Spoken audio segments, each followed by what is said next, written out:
Good morning guys 2019 ডিসেম্বরে প্রথম adventure 390 KTM এর তরফ থেকে আমাদের ইন্ডিয়াতে লঞ্চ করে, যার ইঞ্জিন হলো 4 stroke single cylinder 4 valve, capacity হলো 373cc, liquid cool, 6 gear, 43.5 horse power, 37 newton metre of torque, KTM Adventure 390.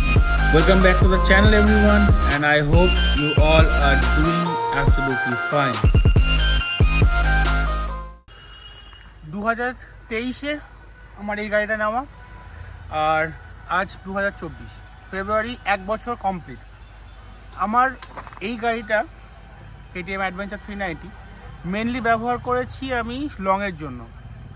কোনো লোকাল ড্রাইভ খুব কম, যেটুকু তেল ভরতে যাওয়া, তেল ভরে আনা, মোটামুটি মাঝে মাঝে চালানো, এছাড়া অ্যাডভেঞ্চার চালানোই হয়নি।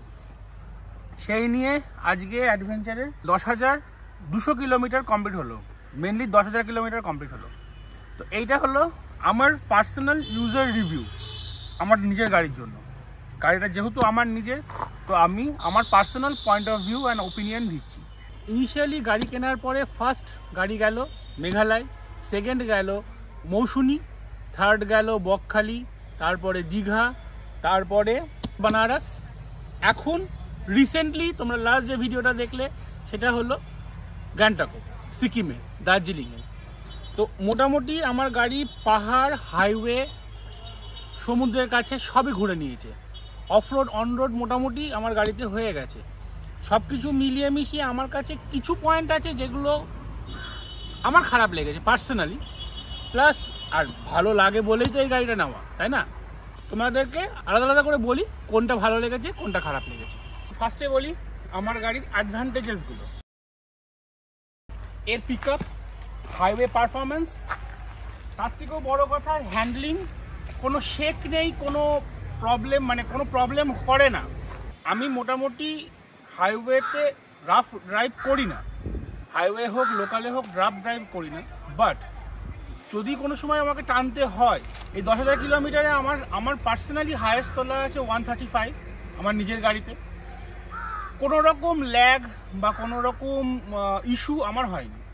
হ্যাঁ, যদি সেই দিকে দেখি স্পিডটা খুব বাজে, কিন্তু তবুও আমি ফুল গিয়ারে ছিলাম, তোমাদেরকে রেকমেন্ড ডেফিনেটলি করবো না। সেকেন্ড বড় প্লাস পয়েন্ট হলো KTM অ্যাডভেঞ্চারকে মডিফাই করতে পারা প্রচুরভাবে।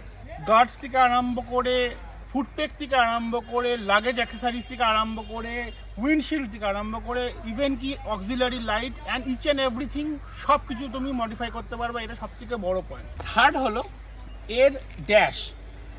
আমি বৃষ্টির মধ্যে চালিয়েছি, বানারস যাওয়ার সময় ভীষণ বৃষ্টি হচ্ছিল, তার মধ্যে গাড়ি ড্রাইভ করেছি, রোদের মধ্যে গাড়ি ড্রাইভ করেছি যখন মেঘালয় গেছিলাম, ইভেন কি ঠান্ডার মধ্যে রাত্রিবেলায়, দিনের বেলায় সব রকমভাবে চালিয়ে নিয়েছি। গ্যাংটকে দেখতে কোনো রকম সমস্যা হয়নি। প্রিসাইজ জিনিসপত্র, স্পিড থেকে আরম্ভ করে, ফুয়েল থেকে আরম্ভ করে, ইচ অ্যান্ড এভরিথিং ক্লিয়ারভাবে দেখিয়েছে, সেইগুলো নিয়ে আমার কোনো ইস্যু হয়নি। আচ্ছা, তারপরে এর অটোমেটিক যেটা ট্র্যাকশন কন্ট্রোল আছে, আমার সেরকম জায়গায় গেলে পরে অটোমেটিক্যালি ট্র্যাকশন কন্ট্রোল অন করা যায়, যদিও বা সেগুলো পিকিং করে যায়। কুইক শিফটার বেস্ট, তবে তখনই যখন ও কাজ করে। এইটা পুরোটাই ওর মাথার উপরে। যখন গাড়ি মনে হবে যে কুইক শিফটার আমি কাজ করাবো না, ক্ষমতা নেই কারোর করানোর। লাইকওয়াইজ এর আমার যেহেতু গাড়ি লংয়ে যায়, প্রচুরভাবে মডিফিকেশান করা আছে। তোমরা দেখতে পারবা 4খানা ফগ লাইট আমি ইনস্টল করেছি রিসেন্টলি, গ্রিল ইনস্টল করা আছে, উইন্ডশিল্ড এক্সটেন্ডার ইনস্টল করা আছে। এগুলো তোমাদের প্রত্যেকটার আলাদা আলাদা করে ভিডিও আছে, তোমরা যদি চাও আমার চ্যানেলে তোমরা দেখতেই পারবা। প্লাস লাগেজের জন্য প্যানিয়ার শ্যাডেল, প্লাস টপ বক্সের র্যাক, ইচ অ্যান্ড এভরিথিং আমার গাড়িতে এই মুহূর্তে রেডি করা আছে। কিন্তু এর ছাড়াও আমার গাড়ির একটা সবথেকে বড় প্লাস পয়েন্ট আমার জন্য পার্সোনালি, সেটা হলো আমার হাইট যেহেতু 6, তো আমার হাইট, মানে আমার গাড়ির হাইট আমাকে কমপ্লিমেন্ট করে। আমার ইউজ করতে, ব্যবহার করতে কোনো রকম প্রবলেম হয় না। এটা আমার পয়েন্ট অফ ভিউ থেকে প্লাস পয়েন্ট আমার গাড়ির জন্য। আর একটা বড় প্লাস পয়েন্ট হলো এটার সিট। দেখতে পাচ্ছ বিশাল বড় সিট, মানে মোটামুটি আমি এইখান থেকে এই অবধি হামেশা নড়াচড়া লাফালাফি করে বেড়াতে পারবো, আমার কোনো সমস্যা হয় না। লং রাইডে গেলে পরে অনেক সময় একটুখানি মুভিং করতে হয়, কারণ না হলে পরে পিছন শেষ হয়ে যায়। তো সেই কারণে একটু মুভিং করি, কোনো সমস্যা আমার এখন অবধি হয়নি। তার থেকেও বড় কথা সিটিং পজিশনটা, পশ্চারটা ভীষণ সুন্দর, মানে অ্যাটলিস্ট ফর মি। হ্যাঁ, তবে স্যাডলিং করার সময় আমাকে একটুখানি ঝুঁকতে হয়, তার কারণ আমার জন্য দাঁড়ালে পরে গাড়ির হ্যান্ডেলটা একটু নিচে হয়, বাট সেটা অ্যাকসেপ্টেবল। এবার আমি প্রচুর ভালো কিছু বললাম, এবার কিছু মানে পার্সোনালি আমার কাছে যেগুলো খারাপ লেগেছে সেগুলো তোমাকে বলি, যে কোন কোন জিনিসগুলো আমার নিজের গাড়িতে খারাপ লেগেছে। যেটা আমার খারাপ লেগেছে আমার গাড়ির, সেটা হলো এর হেডলাইট। এত বড় গাড়ির হেডলাইট তুলনামূলক কিন্তু অনেক আন্ডার পাওয়ার, এটা হলো মেন ব্যাপার। সেকেন্ড হলো হাই রোডে চালাতে গেলে যে কোনো গাড়ি যত ভালোই লাইট হোক না কেন, অক্সিলারি লাইট কিন্তু দরকার হয়। আমার যেহেতু অক্সিলারি লাইট ইনস্টল করা আছে, তবুও বলবো যে আমার মেন যে হেডলাইট সেটাতে কিন্তু আন্ডার পাওয়ার। দুটো মেন জিনিস অ্যাডভেঞ্চার 390-তে দেওয়া হয়নি, যেটা অ্যাটলিস্ট ট্যুরিংয়ের জন্য 100% এফিশিয়েন্ট। তার মধ্যে একটা হলো ক্রুজ কন্ট্রোল, অ্যান্ড সেকেন্ড হলো হ্যাজার্ড লাইট, যেটা খুব কমন আজকালকার দিনের গাড়ির মধ্যে।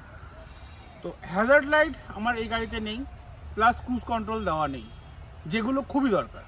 আমি করে নিয়েছি আমার কাছে প্রোস্পেকের, আমি ক্রুজ কন্ট্রোল ডিভাইস লাগানো আছে আমার, প্লাস আমি ম্যানুয়ালি হ্যাজার্ড লাইট করে নিয়েছি, কিন্তু তবুও এইগুলো এসেনশিয়াল, অ্যাটলিস্ট কোম্পানি থেকে এই জিনিসগুলো দেওয়া উচিত এই ধরনের সেকশনের গাড়িগুলোর জন্য। Third of all, seat spacious, very good, but really hard, it's really hard. খুশি হওয়ার দরকার এই ধরনের সিটগুলো, কারণ প্রচুর লং জার্নি করা হয়। সেটাকে ওভারকাম করার জন্য আমি এয়ার সিটটা ব্যবহার করি। হ্যাঁ, এখন অবধি করিনি, করব ভবিষ্যতে। তাছাড়া সিট ওকে। আর একটা সবথেকে বড় ডিসঅ্যাডভান্টেজ, সেটা হলো সার্ভিস ইন্টারভাল। অনলি 5000 কিলোমিটার গাড়ি সার্ভিস ইন্টারভাল, যেটা একটু বেশি হলে পরে মানে আমাদের মতন রাইডার্সদের খুবই সুবিধা হয়।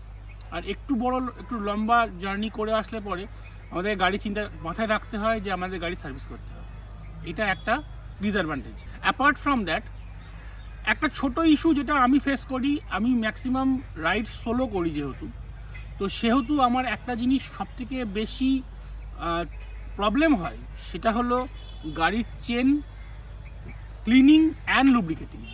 কারণ এই গাড়িতে কোনো রকম সেন্ট্রাল স্ট্যান্ড নেই। আমি মার্কেটে খোঁজার চেষ্টা করেছি, কিন্তু আইদার সেগুলো খুব কস্টলি অথবা নেক্সট টু ইম্পসিবল পাওয়া। লোকাল অফলাইন শপে মেনলি পাওয়া যায় না, মানে আমাদের এইসব এরিয়ায় অ্যাটলিস্ট। আর যেগুলো পাওয়া যায় সেগুলো খুব যে আহামরি ভালো সেটাও আমি বলতে পারবো না। অনলাইনে যেগুলো পাওয়া যায় সেগুলোর ডেলিভারি ডেট অনেক ডিলে হয়, বাট সেগুলো তুলনামূলক কোয়ালিটি ভালো, কিন্তু প্রাইসি। এবার সেই দিক দিয়ে দেখতে গেলে একটু বড় সেকশনের গাড়িগুলোতে কিন্তু ডবল স্ট্যান্ড বা সেন্টার স্ট্যান্ড দিয়ে দেয়। কেন যে কেটিএম এখানে এটা দেয়নি, I have no idea. Maybe for the ground clearance, but still এগুলো কেটিএমের অ্যাটলিস্ট দেওয়া উচিত, কারণ এই গাড়িগুলো লংয়ে রান করে, তো চেন ক্লিনিং অ্যান্ড লুব্রিকেটিংটা ভেরি ইম্পর্টেন্ট ফর আস। না হলে পরে লং রানে চেন নষ্ট হয়ে যায়। তো সেই কারণে এইগুলো আমার কাছে মানে আমার এই গাড়ির ডিসঅ্যাডভান্টেজের মধ্যে আমি ফেলবো, কনসের মধ্যে ফেলবো। সব কিছু বলে এবং সব কিছু দেখালাম তোমাদেরকে। 10,000 কিলোমিটার আমার এই গাড়িতে আমি কমপ্লিট করি। পার্সোনালি ফেভারিট গাড়ির মধ্যে একটা। এখন অবধি মেজর ইস্যু বলতে তোমাদের যেগুলো বললাম সেগুলো আমি দেখছি।